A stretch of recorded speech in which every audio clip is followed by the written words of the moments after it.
Trending at talaga namang nagulantang ang Katniel fans nang biglang mag-perform magkasama sa iisang entablado sina Catherine Bernardo at Daniel Padilla ngayong Miyerkules para sa isang ABS-CBN Christmas special matapos ang kontrobersyal na breakup na pinag-usapan sa loob at labas ng bansa.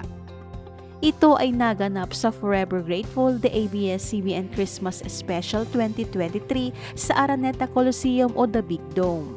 Sa videos na ipinost ng fans, makikitang pinerform ng dalawa ang kantang I'll Be There For You na kilala bilang soundtrack sa American sitcom na Friends.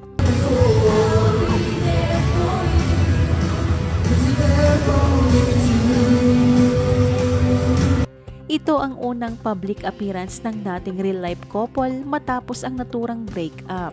Matatandaan na noong November 30 nang kumpirmahin ni Catherine ang paghihiwalay nila ni DJ matapos ang 11 years relationship.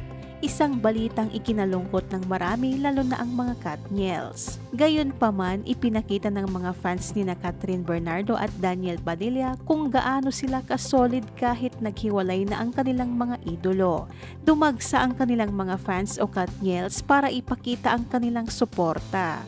Ibinahagi naman ni MJ Felipe sa kanyang X account ang ilang pictures ng first public appearance at performance ng Katniel after breakup.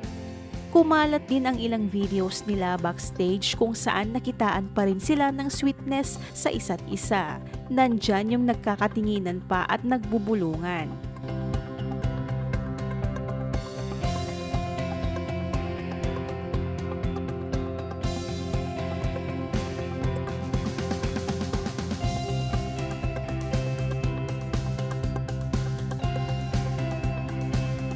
Sulit ang pagdagsa ng kanilang mga fans sa Big Dome dahil sa muli nilang pagsasama at marami ang humanga dahil sa pagiging professional ng dalawa.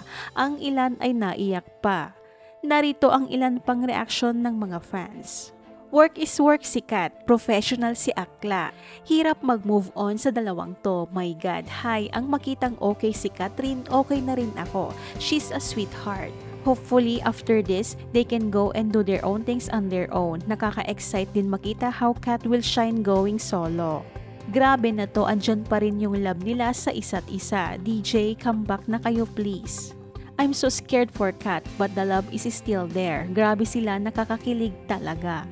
Not a fan but no denying na may chemistry pa rin talaga and spark. Parang if magbabago man sila both for the better, meron pa rin chance sa future. Ano naman ang masasabi mo dito? Ibahagi ang iyong komento.